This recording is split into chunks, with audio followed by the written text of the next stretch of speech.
my community, my Sangha. I want to do a collective read today. I didn't lay the spread out. I opened my Oracle deck, which is, some people usually have asked, Spirit Allies, and Aramid like popped out as soon as I opened it. So I want to start with that. Let me just start with a minute by praying. Higher power, I ask that you use my words and my cards to guide the collective, whatever messages need to be heard that aligns with the higher good and a higher purpose for everyone. Thy will, not mine. And so it is. So Aramid, I'm probably saying it wrong. I tend to butcher names, but the power message from Aramid is I honor nature's ability to heal. And it makes me think of, I had someone in my tarot reading that mentioned a couple of times about illnesses. And I also was listening to this podcast surrounding what can we do to not identify with those, to try and not give them power and not identify with them as part of starting to heal. The goddess of herbal healers and sacred herbs, Aramid is a Celtic goddess who is strongly connected to the tradition of herbalism. It is said that in grieving the loss of her brother, the tears she cried sprouted into a healing herb for every area of the body. Aramid is a reminder of the healing properties of the earth. The planet has cared for generations and generations before you, and that herbal knowledge is rooted in history and can be traced back thousands of years.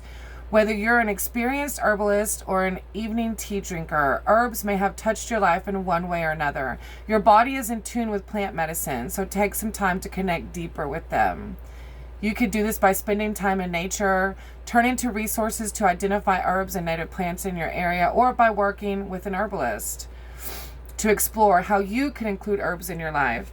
And I know when I first got sober, I found kudzu root is a really good herbal remedy for helping to curb triggers and like cravings for alcohol.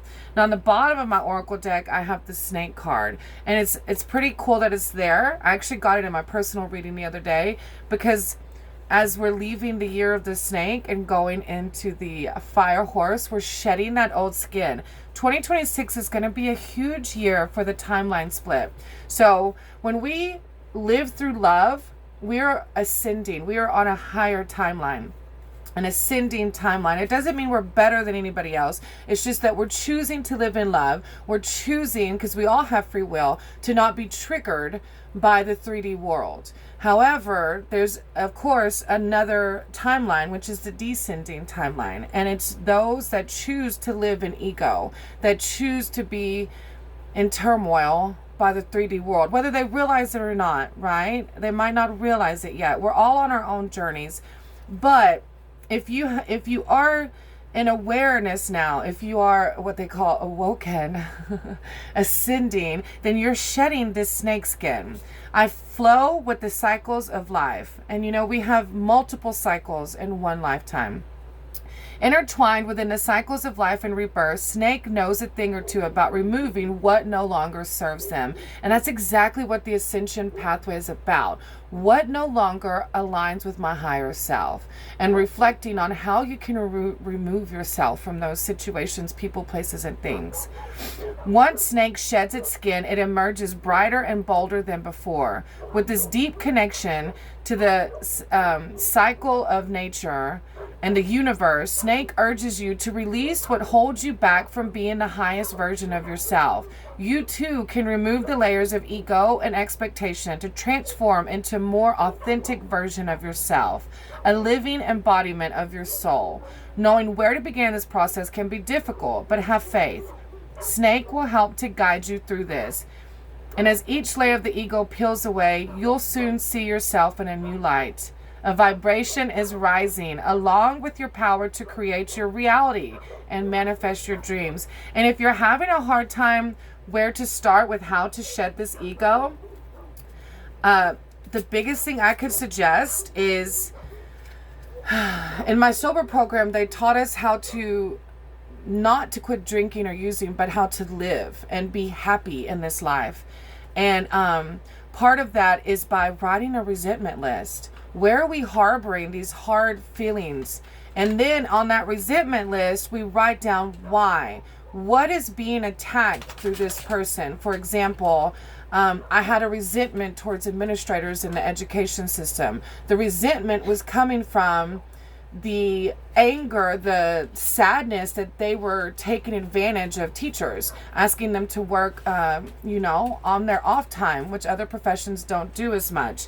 So I had to process that. But then I also had to use my higher power of my understanding to help relieve me of that bondage. I had to ask for help. I had to be willing to turn it over. I've pulled from my tarot, and we have the Wise Woman coming out. Oh, wrong manual. I was looking at wrong manual. Wrong guidebook. The manual is a major arcana card. The Wise Woman. The Wise Woman card confirms that there's a core of deep knowing within you. Like, you already know, you can feel it, that if you choose to live in love, you're going to be truly happy, no matter what happens to you. Of course, you're going to be human. You're going to have the ups and downs, but the downs are going to be a lot less deeper. You're going to know how to navigate them naturally by choosing the ascension pathway, by choosing to align with your higher self. And that core of deep knowing is within you. But you may need spiritual guidance to access it. Just like I was mentioning, thank you, Divine, that you have to have some kind of higher power. And I mentioned in one of my other videos, it doesn't have to be a religious God. You can write a list down of what you want your higher power to be. And I know my higher power has evolved, I can't even explain what my higher power is. I just know it's all loving, and it's so powerful, and it's always with me as long as I disconnect long enough from the 3D world to talk to it, to feel it, to see it,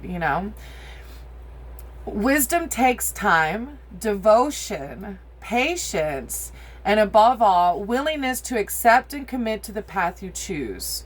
The Wise Woman doesn't argue with oracles, and neither should you. Just read the signs. They're everywhere. As you start on this ascension pathway, you're going to start seeing the synchronicities. You're going to start seeing those repeating numbers. You're going to start seeing like things that are just, they call them synchronicities. That's what they call them, synchronicities. All right, so I just popped up another one while I was talking, which is the Seven of Boons. So what I really had to learn how to do was to shift my mindset about the lack and the fear mindset into the positive and abundant mindset. So when I found myself in a limiting belief, like this isn't going to happen, I know this isn't going to happen, then I would shift and catch it in the moment and say, no, God will lead me. My higher power will lead me.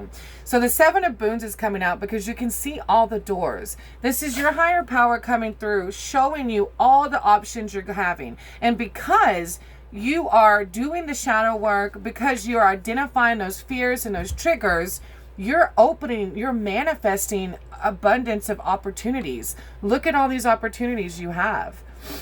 This card is about patience as much as it is about choice. As you may have noticed, the Suit of Boons doesn't go in much for speed or impulsivity. So it's still, even though you have all these options that you're manifesting, it's about being centered and grounded. It's about practical responses to practical problems, even in the realm of enchantment. If you don't know what to do yet, don't do anything. Simple as that. Remember, once you choose a door, all the other doors disappear. It's patience and timelines. It's patience to choose which door fits with your higher self. And asking your higher power for the guidance. But also be willing to listen. Whenever we ask for guidance, sometimes our ego's like, are you sure that's where you want me? I remember telling people whenever we wanted to move to Tampa, I thought we were meant to be in Tampa, and it didn't work out. And we're 3 hours away from the foundation, Forgotten Angels, by the way. Check out Forgotten Angels in Tampa, Florida. They help young men and women who've aged out of the foster care system. find their niche, find their calling, find their home. It is their home. And higher power put me here 3 hours away, but it's because I'm here in more of a natural setting. We're on 9 acres. There's farmland all around me where I'm able to just center. I see my other oracle card out, my root chakra card. Balance, center, ground. Sorry, I felt like I was about to sneeze, like something's releasing, huh? Excuse me. Look, releasing and healing. My light went out. Sorry. But behind that, you have Mother Gaia. That's so funny that that's coming out as I'm talking about that to the collective. Thank you, Source. Thank you, Higher Power. When we're able to disconnect from the 3D world and sit in meditation, and you know, meditation doesn't have to be this crisscross, you know, this can be any way where you're able to stop your brain long enough to hear spirit. That's all meditation is. And that could be a nature walk, you know, or playing with animals. Animals, it's like the spirit is so abundant within animals, and it brings this natural childlike, that's it, like this childlike energy. Anything to help raise your vibration. And for me, the Green Mother, Mother Gaia, that's it. That's exactly where I'm able to center myself and ground myself and feel the abundance that's all around me. Let me read it real quick. And it keeps you on an ascension pathway. Don't get me wrong. The descending pathway timeline tries to trap me at times still. But I stay grounded. I make sure that on a daily basis, I'm praying, I'm meditating, I'm connecting with Mother Gaia. You see her holding us, loving us so dearly. There's so much power in nature. The Green Mother is the embodiment of feminine power. She represents sexuality, the world of the senses, and unconditional love. And don't be put off if you're identifying as a male, because all of us have feminine and male power within us. It's about how we balance it. When we have too much of the masculine, then our ego is still predominant. When we have too much of the feminine, our ego is still predominant. So it's about balancing the feminine and the masculine within all of us.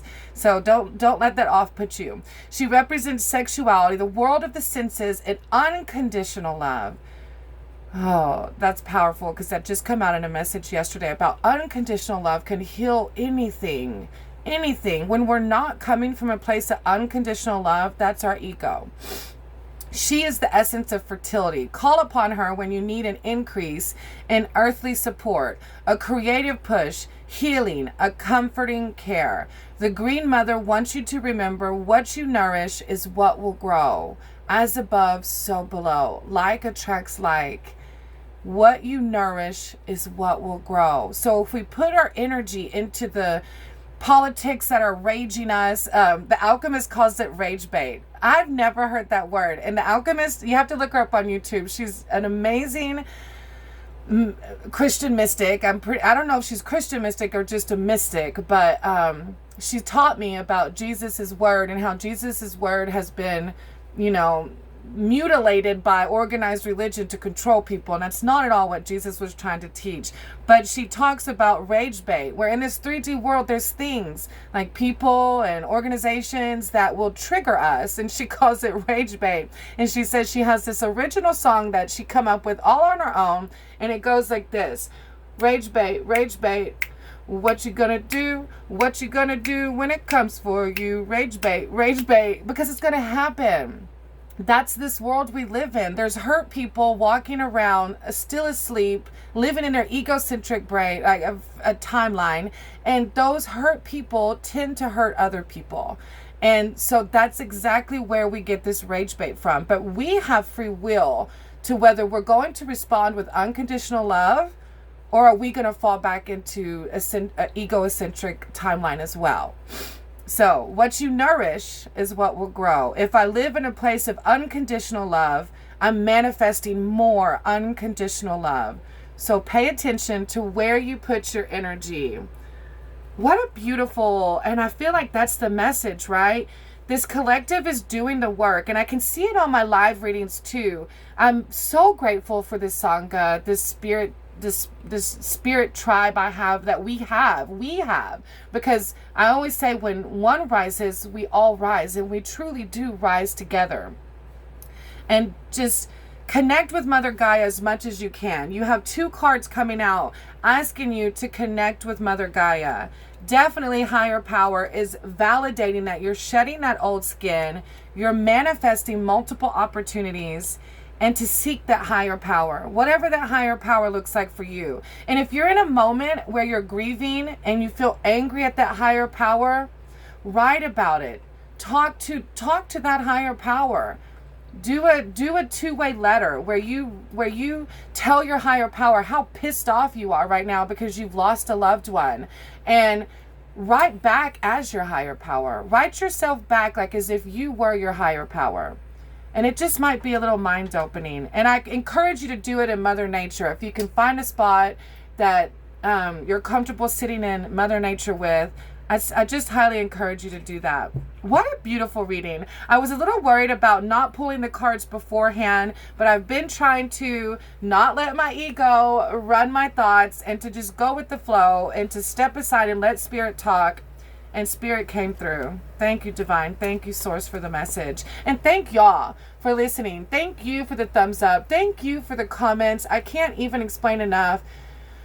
This little channel is growing, and it wouldn't be growing without you. It wouldn't be growing without you having trust in me and the Divine and the message. So thank you. The Divine is right here within. All we have to do is seek. I'm sending you all love and light. When one rises, we all rise. Namaste.